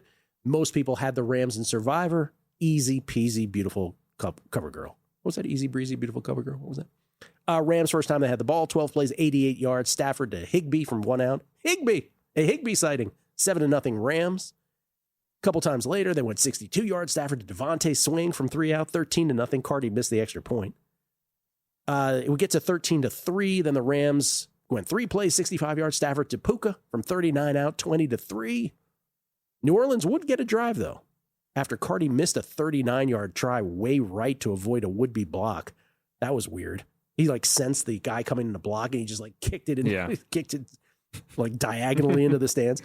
New Orleans would get a drive, 71 yards. Tyler Shuck to Olave for 27, the big one. Shuck to Juwan Johnson from 11 out, 20-10 into the locker room. So it didn't feel quite as easy to Rams backers or Rams Survivor players. But then the Rams from their own 20 get Stafford to Devontae, 29-yard hookup. 3rd and 12 from their own 41. Then Nakua for 3 on 4th and 1 at the New Orleans 7. Then Puka did have this chest injury, had to leave for a while. He's always getting hurt too. Tough as nails though, coming back. Next play, Stafford to Devontae from 4 out, 27-10 Rams. New Orleans, 1st and 10 at midfield. Next drive, Kamara for 2, hit by Cam Curl, fumbles recovered by Cameron Kitchens. And then the Rams from their own 48, Kyron in from the doorstep, 34-10. Shuck would get picked later by former Skin Emmanuel Forbes Jr. That's your final, 34-10 Rams roll. Saints drop again to 1-8. And then Carolina in the Survivor Carnage game of the week. And Carnage in quotes because, again, a lot of people already played Green Bay, so it wasn't the second highest picked team. It was more than 200, which, represents more than 10% of the remaining entries, but still not as many knockouts as one might suspect. And those 2 big ones in Grandissimo. And those 2, they did have the 2 entries in Grandissimo. But again, most people might have thought more than that. Green Bay, first time they had the ball against Carolina yesterday. 1st and 10 at the Carolina 16. Savion Williams hit by J.C. Horn, fumbles, Nick Scott recovers. That was the first sign. Carolina from their own 16, 4th and 1 at their own 41. Bryce for 4. Then Edgerrin Cooper. Oh, this was a great Scott Hansen moment for those who were watching Red Zone. Edgerrin Cooper hits him while Bryce is still in bounds. A flag is thrown, and Hansen very confidently goes, "Maybe that would have worked in 1925, but not today." Of course, Bryce was still in bounds. They picked up the flag, and he never mentioned anything else about it. Eventually, 3rd and 6 at the Green Bay 14. Price picked back in the end zone by Xavier McKinney. So we're still scoreless. A big love to Watson. This was the problem with Green Bay. They'd make big plays, and they just couldn't do anything with it. So this was the first one. A big love to Watson, 51-yard hookup. Set up an eventual McManus 49-yard field goal, 3-0 Packers, 7:53 left second quarter. Then Carolina, 76 yards, including a 4th and 1 conversion at the Green Bay 6. Dowdle for 1. Then 2 plays later, Dowdle in from 5. 7-3 Carolina, 2:22 left in the second quarter. Then Love to Dobbs for 30. That would set up a McManus 27-yard field goal. 7-6 Carolina at the half. Third quarter, Green Bay on a drive that Tucker Kraft tore his ACL on. Big loss. McManus, 43-yard field goal try, wide left. It remains 7-6 Panthers. Green Bay, next time they had the ball, 1st and 10, their own 24. Love picked deep on a ball that never should have been thrown into coverage by Trayvon Merrick. Carolina set up at the Green Bay 38 after a PI in the end zone on 3rd and goal. Dowdle in from 1, 13-6 Carolina. And then Dowdle goes all Hingle McCringleberry in the end zone. They didn't allow him 2 thrusts. Usually the rule with McCringleberry is that you get 2 and you only get flagged on the 3rd. But they flagged him, so they got it at the 1-yard line, and then they blew the 2-point try. So it's 13-6. It remains 2:12 left in the third quarter. Green Bay after a big Love to Dobbs 28-yard pickup. 4th and 4 at the Carolina 36. Love to Chris Brooks for 8, but then 4th and 8 at the Carolina 13 with 11 minutes left. They go for it. Love flushed right. Then he traverses the field back to the left, points, throws it across his body in the field. Sure pick by Mike Jackson with nothing but field in front of him. Nothing but green grass in front of him is what they say, Danny. Yes. He drops it. So Green Bay gets it again. They're still down 7. This time they do matriculate. 12 plays, 71 yards, convert 4th and 3 at the Carolina 43 along the way. Love to Malik Heath for 11. 7 plays later, Jacobs in from 1. 13-13, 2:32 left. But Carolina has the ball from their own 29, and they're methodical. Never face a third down until the final seconds, and by that time, Carolina had matriculated to the Green Bay 31. Ryan Fitzgerald, 49-yard field goal at the buzzer, through the wind. Good. Green Bay Packers, 264 survivor entries gone. New Orleans at Carolina. Good God, I think Carolina is going 6-4. I made them a 4.5-point favorite. Little light, 5.5 at DraftKings. Sure. Seeing a few 5s out there at Caesars and South Point, and then actually ESPN Bet 4.5. ESPN Bet is always a little off. Yeah, a little off. They're showing a 4.5. Everywhere else is consensus 5.5.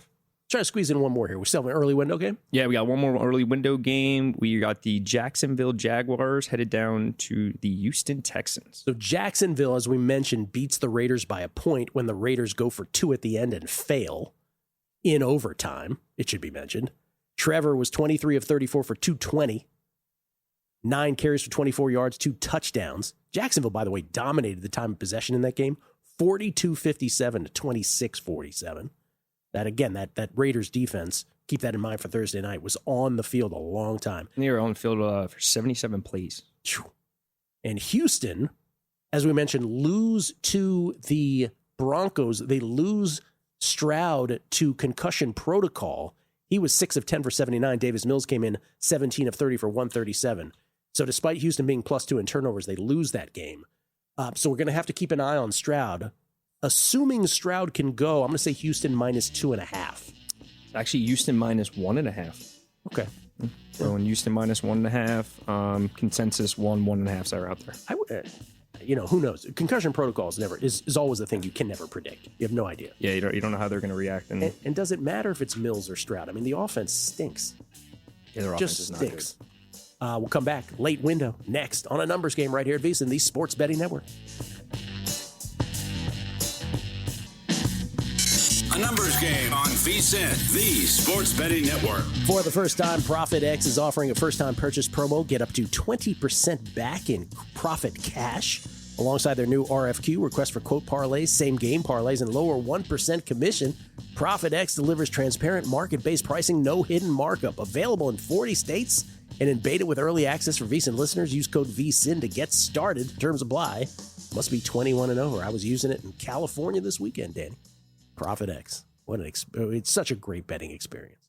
So great. How you doing, Danny? You okay? Doing all right. Yeah. No. Feels good? Feels good. Okay. Yeah. Going through. What did you do? Did you put a bag over Wyatt's head and then throw him in the back of a car? What did you do? In the trunk? I think slam the trunk. I think Wyatt's a little sad back there after the Packers lost too. Wyatt Tomczyk, responsible for all Megapod and guessing lines greatness online, as well as doing every other job here at VSiN. Still with us. Just a couple tweets I want to read here before we get back into the games. This is from Israel Negron, who says, I may be showing my age, but I remember plenty of penalties for offensive players pushing teammates forward. Not sure when the rule changed to allow the tush push, but banning it just takes us back to what the rules used to be. Hashtag ban the tush push. Israel, this is what I always say about the case for banning it. To me, they always make the wrong case. They always talk, safety. There's no data to support that there's any problem with the safety of it. Now it's hard to officiate. They scramble for, it's aesthetically unpleasing. The only argument they should be using is defensive players don't get to push them defensive players into the line like offensive players do. That's the only argument that should be used. And you're correct. It would just be a reversion to the old rules. Sam S. and Alan Harris both pointing out to me about Max Crosby that he also went to Eastern Michigan, and they were the Eagles. Yes. So perhaps that's why he does it. And DMill3219, canceling YouTube TV would be an L for me since I prepaid for the NFL package. Then other people adding, making all kinds of suggestions. Here's what I would say. I would say have the faith that they will work this out this year. This week, rather. Hopefully by tonight.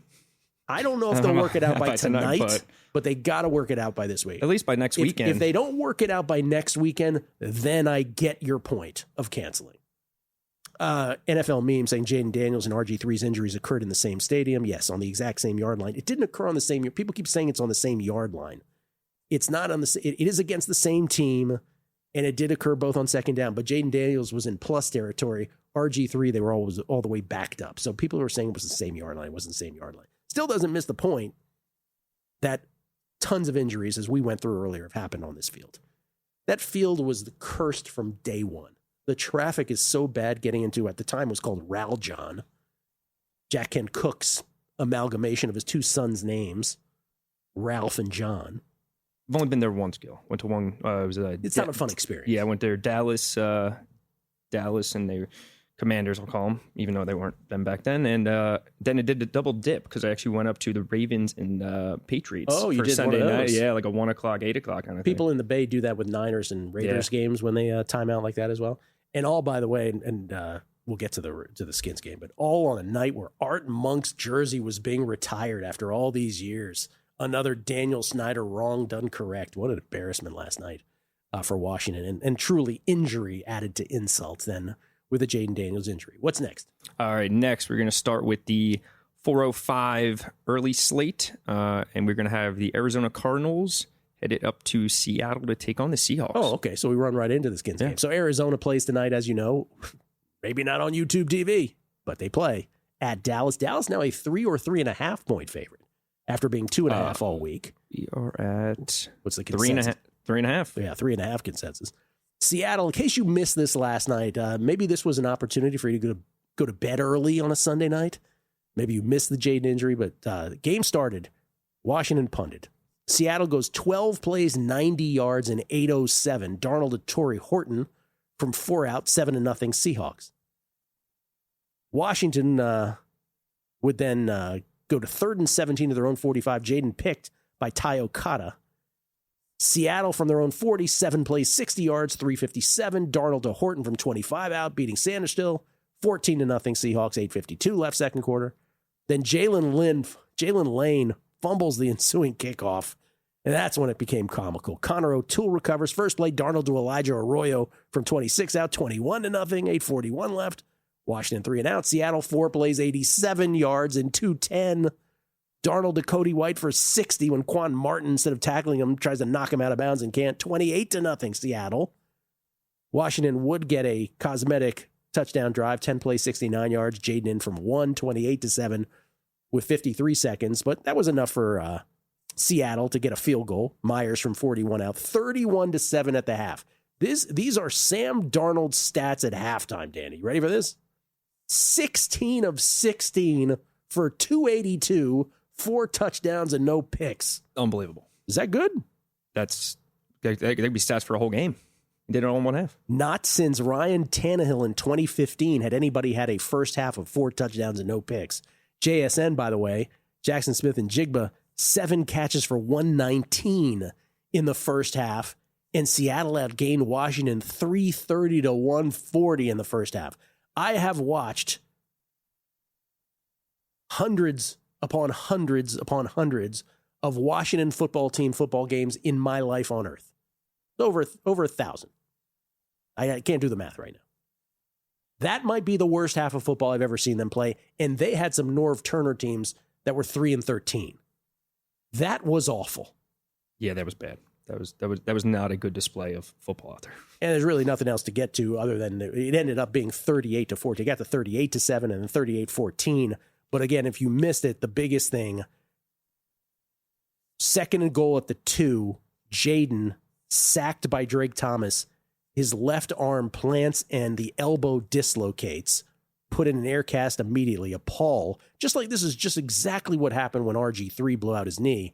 The place becomes a morgue because this is your franchise quarterback. Young quarterback. And RG3, it was the end of his rookie year in the playoffs. RG3, if you recall, he sprained his knee against Baltimore. Still, Kirk Cousins played a game or two, but RG3 came back in, won the NFC East title in a famous Sunday night game against Dallas. They get to the playoffs, and then the knee gives out against Seattle.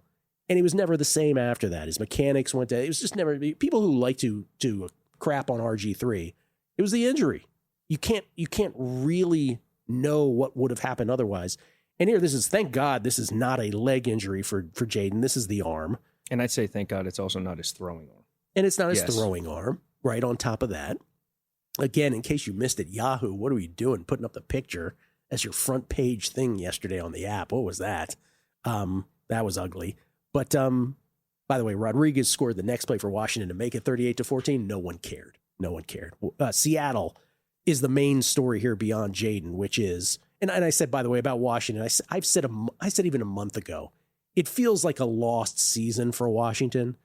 And that was, Terry McLaurin with the hold in. Always, you just, when you have a hold in like that or a hold out, injuries have a tendency to plague you because you don't have the full off season to warm up to the season itself.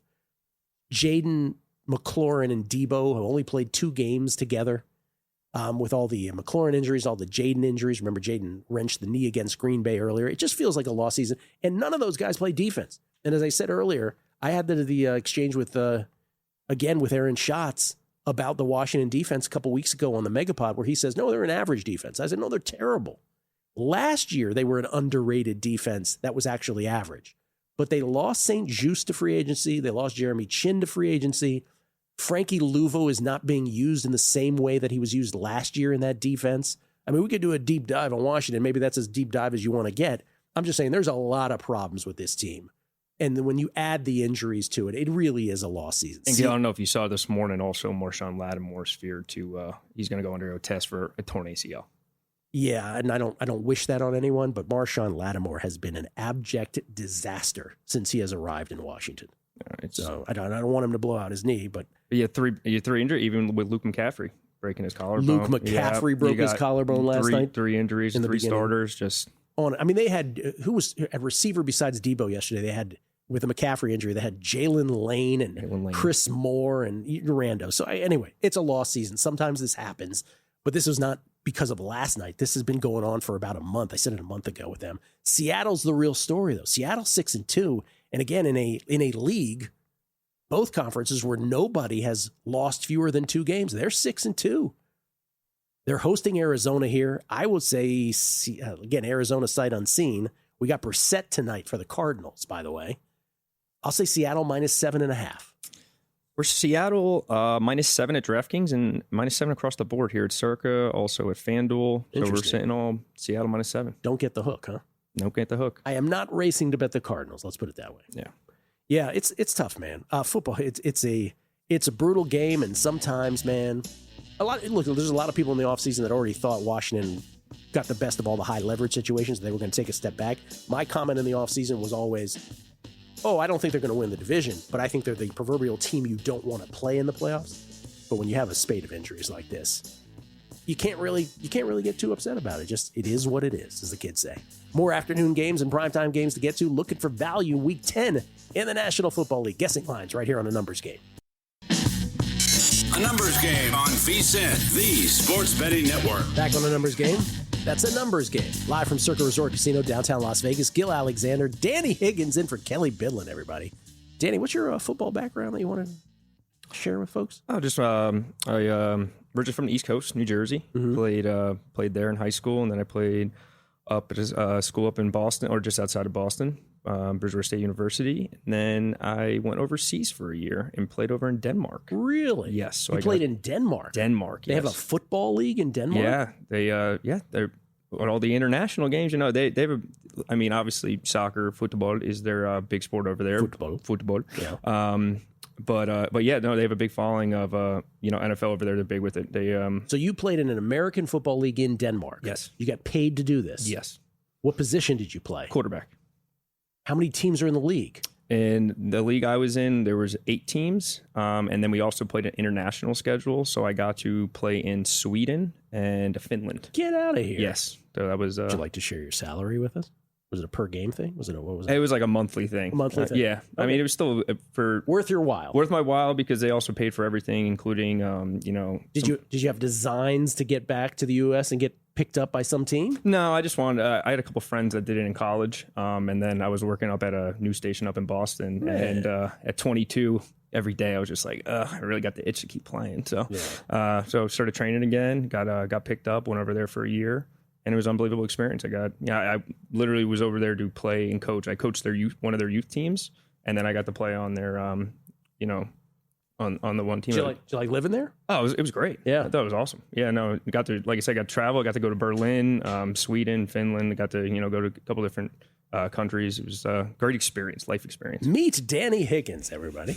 Danny, you mentioned something off air. Back to the National Football League. You mentioned something off air, or maybe you even sort of alluded to it on air. I think I can never remember when the mics are on or not. But it's about I think we were talking about Carolina. Could Carolina position themselves now to be in the playoffs? So last week I should say, Kelly and I did this thing about yes, no, make or miss playoffs, and the conclusion really was there's only one spot available in each conference. And now after yesterday's results, let's just look at this real quick in the AFC. New England and Buffalo. Let's talk about what people will agree on. New England and Buffalo will get there from the AFC East. Either Pittsburgh or Baltimore from the AFC North. That's 3. Indianapolis, let's say, wins the AFC South. And let's give let's hold off Jacksonville a second. And then Broncos, Chargers, Chiefs would be 5, 6, 7 from the West. So basically, Jacksonville is going to be in Jacksonville right now is going to be in a wild card scrum. They're actually ahead of the Chiefs in terms of record right now, but out of respect, we'll say the Chiefs. So that's going to be a wild card scrum for that last position. But those teams that I just named, that's kind of it, right? Unless either Baltimore or Pittsburgh, I don't think you're going to get a wild card from there. So you really have 8 teams vying for 7 is what it feels like. And then in the NFC, let's say Philly's in, Green Bay and Detroit, that's 3. Tampa, let's say, just for argument, 4. And then Seattle and the Rams and the Niners would be 5, 6, 7. But the Panthers and Bears, the Bears are 5 and 3, and the Panthers are 5 and 4. Those are the closest teams to those 7. So again, beyond that, does anybody? I know a lot of people are trying to wedge Dallas into this. Stop it already. They're 3, 4, and 1. They're not in this. We got Minnesota right there. Minnesota's 4 and now they have the one game tiebreaker over the Lions. That NFC North really compacted yesterday with the Packers and Lions losing and the Bears and Vikings winning. So the Packers lead that division at 5, 2, and 1. The Vikings are in last in that division, a game and a half back at 4 and 4. Unbelievable. Yeah, it's going to be a fight towards the end, definitely for some of those teams. I guess what I'm getting at is you kind of can eliminate the picture isn't quite crystal clear for the playoffs. There's a long way to go, but we're not talking about scrums. We're talking about like 2 or 3 teams battling really in the NFC, 2 or 3 in both the AFC and the NFC, 2 or 3 teams batting for the last 2 positions. Yeah. One team is going to be left without the chair. It's not like many are going to be left without the chair at the end. They already know they're not getting a chair. All right, what's next? All right, next up, we have in the 425 Eastern window, we have the Los Angeles Rams headed to the Bay to take on the San Francisco 49ers. Wow. Speaking of teams that are positioned currently well, Rams are 6 and 2, Niners are 6 and 3, and right now, neither of them are in first place. The Seahawks are at 6 and 2 by tiebreaker. Rams beat the Saints. Stafford was 24 of 32 for 281. Kyron Williams, 25 carries for 114 yards and a touchdown. Puka, 7 catches for 95 and a touch. 438 to 224 advantage in total yards against the Saints. And a 43-53 to 1607 advantage in time possession, plus 2 in turnovers. San Francisco in their win over the Giants, Mac Jones, 19 of 24 for 235. One fumble loss, 2 touchdowns, no picks. McCaffrey, 28 for 106 on the ground and a touchdown, 5 catches for 67 and a touchdown receiving. McCaffrey just filling up the box score as per usual. And this looks like it could be a Brock Purdy game. Could be the return of Brock Purdy. Either way, I'm going to say the Rams minus 2.5 at San Francisco. Light, we got DraftKings, Rams minus 3.5, and then we also have 3.5 here at Circa. Pretty much 3.5 right across the board. Is Wayne Brady going to have to bet the Niners? I don't know if I want to, but that's interesting. Yeah. Let me hold that thought. What's next? Next up, last of the 425 slate, we have the Detroit Lions headed to Washington to take on the Commodores, as you would say. Yeah, so 5-3 Lions now up against the Marcus Mariota-led Washington Commanders, who are not only banged up at quarterback, but are banged up in lots of places. Detroit's got to be at least a touchdown favorite. I don't see how this defense can stop the Lions. They couldn't stop the Seahawks to save their lives last night. I'm going to say Lions minus 7.5, but quite frankly, I might be light. At DraftKings, Lions minus 7.5, but I'm seeing here at Circa. Oh no, we got about.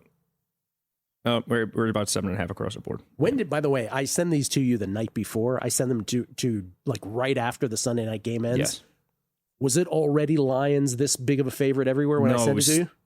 Before the game, I believe it was 3.5 because I believe I saw someone on the VSiN site lock that in, and then the Daniels injury happened. Yeah. But when we're seeing here at Circa, we're seeing 9. Even if let's say Jaden never got hurt, let's say Jaden was fine and still playing in this game. I don't know if you know this, Danny Higgins. Jaden Daniels does not play defense. No, they are so bad defensively, and this was again my thing with Aaron Schatz and the analytics. I'm not trying to pick on Aaron. Aaron's great. Aaron will be on the show this week.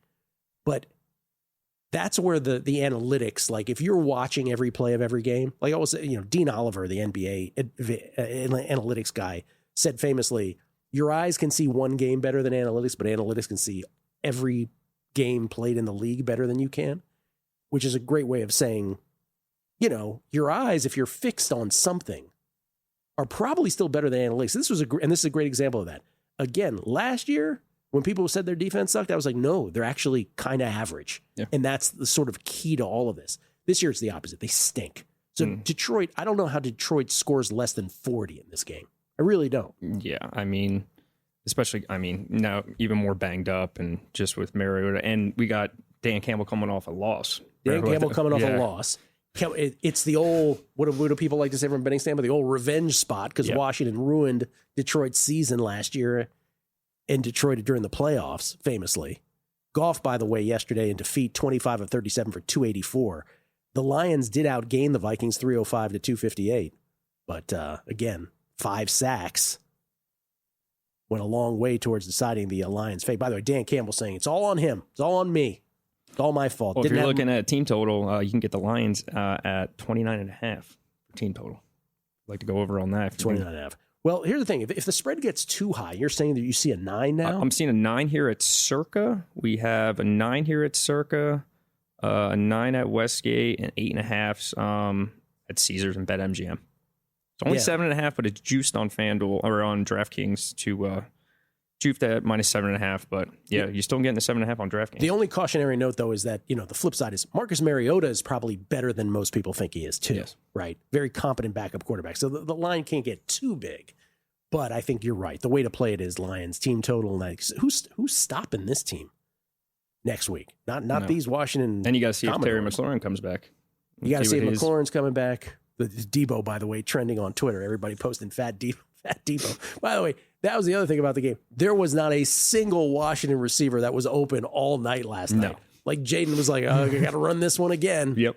Yeah, that was just brutal last night in every which way. All right. I don't know. I'm still tempted to take Detroit there. I know. I really am. That's how bad Washington's D is. We'll come back. We got the primetime games to get to. Adam Burke will join us, talk Major League Baseball, and I will put World Series 2025 in historical perspective. We'll go a little sports talk radio because this just needs to be discussed. I know it was Saturday, I got to chime in. It's a numbers game at VSiN, the Sports Betting Network. The numbers told the story, they always do. It's one of those idiots who believe in analytics. This is a numbers game with Gill Alexander on VSiN. Hour number 3 of a numbers game at VSiN, the Sports Betting Network, VSiN.com, Game Plus, iHeartRadio, YouTube TV, and of course, Sirius XM channel 158. It's Gill Alexander. That right there is Danny Higgins in for the vacationing Kelly Bidlin. He's not really on assignment. We're joking about that. Kelly had a family. The cavalry came into town, including his dad. Yes. So whenever Kelly goes hard, he always takes a day off of work. You know how these kids are. They're not built like you and me, old folk. Let me stop. We get tweets at Beating the Book. Nick, rules for society. I'm sure you remember the year after RG3 was injured, he really pushed to play week 1. Think that contributed to him never getting right again? There was a lot going on there. Obviously, it was the sprained knee against Baltimore. Then he blows out his knee in the playoffs against Seattle. But then it was the whole, like you hear years later, right? RG3, might have had his attitude or perspective on it, but really above him, there were no adults, right? Daniel Snyder wanted to desperately be RG3's friend. Even when Cousins played that game against Cleveland, when RG3 sprained his knee against Baltimore, they win this game in dramatic fashion. And like Daniel Snyder walks right past Kirk Cousins to like hug RG3. Or that was, after the Baltimore game where Kirk Cousins came in and they beat Baltimore after the sprained knee. So Daniel Snyder was, of course, the king of the bad part of all this, always behaving improperly instead of just keeping out of it. And then the Shanahan's, right? Mike Shanahan, he wanted to trade RG3 at peak value because he thought Kirk Cousins was the better quarterback. And so it was just a mess beyond that. And then, yes, RG3, for whatever reason, the mechanics just went to crap at that point. A-Stick Cardano, I'm just here to listen to Gill have to read the Jaden isn't all that tweets. That's right. I only got one of those. We'll put that one to bed quick. Stop it. Jaden isn't all that? Okay, you're really understanding the game of football, I see. Eric Biggio from our buddy from William Hill Caesars. I know it's a football Monday, but I am looking forward to that sports radio baseball talk. Yamamoto, best pitching performance in a World Series since Jack Morris? ? Hyperbole aside, one of the best World Series in my lifetime. Well, it's absolutely that. That's for sure. Jeff Isaacs. Am I the only one who hates these new kickoff rules? Teams are getting the ball in field goal or scoring range in all the end of game situations. No game is ever over and no bet is ever safe. When I was driving in, they last 5 minutes before the show, they played the promo of me talking about this, how no in-game under is ever safe. And yes, it's the new kickoff rules, right? Because out of bounds or short of the landing zone, right? You're either at the 35 or at the 40. There's that. Kickers now make field goals from 50, 60 yards now. We had a 68-yarder yesterday. So the field, think how short the field is now. You get one first down, it's a field goal now. And then, by the way, the other part of this that has sort of gotten lost, we've had a lot of huge kickoff returns this year. Yes. Like in volume, in a way that we never have before. So something about skewing the way that the players are forced to position has created that as well. So it's a three-pronged thing. And yes, the rules have everything to do with it. A. Brown down in Jungle Land. I put in a customer service ticket with Sirius XM this morning. I swear I tuned into channel 158 to hear Gill do guessing lines, but all I'm getting is a feed of the Junkies on 106.7, The Fan. I don't know. It might be a DC thing. What is that? What's going on there? Maybe your radio's going on the fritz. All right, got a couple more primetime games to get to. Searching still for more value. Right, and now we're going to go to Sunday night, where we have the Pittsburgh Steelers taking on the Los Angeles Chargers. Oh, that's a good game in terms of record. The 5-3 Steelers, the 6-3 Chargers. Big win for the Mike Tomlin people who are trying to keep the streak alive of never having a losing season. Big win for Pittsburgh yesterday against the Colts. We talked about it. Rodgers, Aaron, that is, 25-35 for 203. One touchdown, no picks. He was sacked 3 times. Pittsburgh was outgained by Indianapolis 368 to 225. But again, they were +5 in turnovers. The Colts coughing the ball up 6 times, and Pittsburgh only managed to win by 7. And then there's the Chargers who played the Titans yesterday. Oy vey. Chargers, first time they had the ball. First play, 1st and 10, their own 15. Herbert, pick 6 to Cody Barton. Never saw him. 24 to the house. 7-0 Titans. 11-19 left first quarter. Chargers then respond. 7 plays, 76 yards. Herbert to Oronde Gadsden Jr. for 34, the big chunk. 2 plays later, Herbert to Scott Matlock on the case from 2 out. Big old fullback. 7-7, 7:24 left in the first quarter. Next time the Chargers had the ball, 3 and out, J.K. Scott punt returned 67 yards to the house by Chimere Dike. 14-7 Titans, 2:55 left in the first quarter. Their touchdowns at this point were a pick 6 and a punt return for a touchdown. I couldn't believe that, Gill. Couldn't believe that they were up and they probably had about 20 yards of offense. Do you ever get the sense that they'll ever win? I mean, I know that, of course, they crushed all of us in Survivor in the Cardinals game, but do you really ever get a sense they're going to win any of these games they're ahead in the first half? No. They always play a good first half. Somewhere, one way or the other. Gets to 14-10 after a Dicker field goal. We're talking second quarter now here. Chargers get the ball, 6 plays, 70 yards. Herbert to McConkey for 21 to start. To Quentin Johnson from 19 out, and the Chargers take their first lead, 17-14, 8:37 left in the second quarter. Then 17-17, Chargers' first play of the subsequent drive, late second quarter, Joe Alt is rolled up on. He has to leave via cart. Their big first-round draft choice from a couple years back. 20-17 Chargers after a Dicker 52-yard field goal at the half. Then, first time the Titans get the ball in the second half, they matriculate. 3rd and goal at the 1. Here we go again. Pollard stuffed. 4th and goal. Really slow developing. Pollard right up the middle again. Stuffed. And the Chargers from their own 1 then go 15 plays, 99 yards. Herbert in from 1. 27-17 with 12:58 left. It would get to 27-20 with 4:19 left. But the Chargers would never give the ball back. They forced Tennessee to use all their timeouts, and it was Katie bar the door. So even though it's a 7-point game and the Titans end up covering this, the Chargers held Tennessee to 206 total yards. It was totally the 2 touchdowns, the pick 6 and the punt return at the beginning that made this what it was. And so the Titans drop another game, but the Chargers at 6-3 now, hosting the 5-3 Pittsburgh Steelers on Sunday Night Football. This has to be 3, a pat 3, right? Yeah, we're sitting right at 3 at DraftKings. Yeah. Consensus across, I'm seeing all 3s. 1.5 at ESPN Bet. But yeah, we got 3s. Yeah. I don't know. The Chargers just don't inspire confidence either, though, to go run and bet them. They don't. I think about it, the game from last week when they played that Thursday night with I laid the 3 with them as well. I think you might have just at home coming back.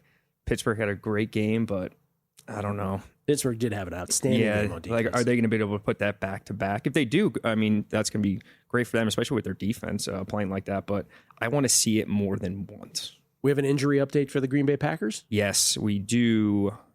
We have I think we knew this yesterday, but this is confirmed. Per now. Adam Schefter, and thank you for Rob Moreno for throwing this in there.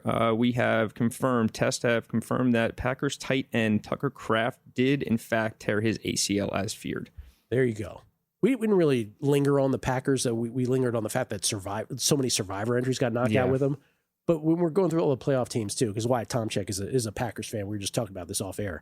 The Packers have now lost and tied 3 really bad games. Yes. Right? So 2 losses and 1 tie.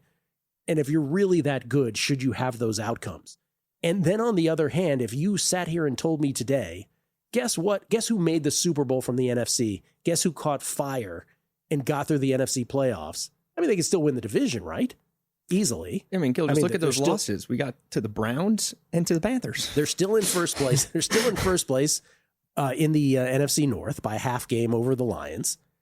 There they are. There again, right? Lost to the Browns 13-10. That took out a bunch of survivors. Tie against the Cowboys 40-40. That took out a bunch of survivors. Lost to the Panthers yesterday 16-13. That took out a bunch of survivors. But if you told me that they went to the Super Bowl, I wouldn't be surprised either. No. They are of all the teams, I mean, I guess you could say this about a few, but they feel to me to have the widest range of outcomes. Yes. Or as wide as anybody. I'd say with them, if they win that division, get either one or maybe multiple home games, that's a tough place to go play up in Lambeau, especially in the winter. You kidding me? Yeah. Yeah. Images of Tom Coughlin's purple face. Oh, yeah. All right, Monday night. Speaking of the Packers, I guess. Yes. All right, Monday night, we have the Philadelphia Eagles traveling to the Green Bay Packers. All right, November football in Lambeau. 6-2 Eagles with extra rest here against the Packers coming off that loss to the Panthers. Jordan Love, by the way, yesterday in defeat, 26 of 37 for 273. No touchdowns, 1 pick. Should have had 2 picks, but Mike Jackson dropped it in the end zone. They outgained Carolina 369 to 265, and it wasn't really a turnover game, right? Like, to figure out how they managed to lose this, outgaining Carolina by over 100 yards, you really had to sort of go play by play, and it really is about long drives that ended up in field goals or long drives that ended up in missed field goals, and then there was a turnover or two, or turnover on downs sprinkled in, and Carolina did just enough. Couldn't get Carolina off the field on that last drive. Methodical drive for Carolina that ends up in the game-winning field goal. Philadelphia at the 6-2 Eagles at the 5-2-1 Packers. I will say Packers minus 2.5. It is Packers minus 2.5. This is the... That's consensus across all. DraftKings, Circa, we got 2.5s. So unlike last week where I loved everything and bet it accordingly and we went 3-1, again, winners on the Niners, the Falcons, and the Broncos, lost on the Colts. The only game I truly love after going through this is the Vikings. The Vikings. And you got them at 4. I got them at 4. Where other places are 3.5. Plus 4, minus 110. Wasn't even extra juice on the plus 4. So that's it. The rest of them, like the one, like Chargers is a consideration, but I don't love it. Laying 3. Chargers just don't inspire confidence. And then I don't know, like, is the Lions too high to play? I'm not sure it is yet. Maybe I end up with a Lions bet here before the end of the show. Fading the old skins with that defense and no Jaden.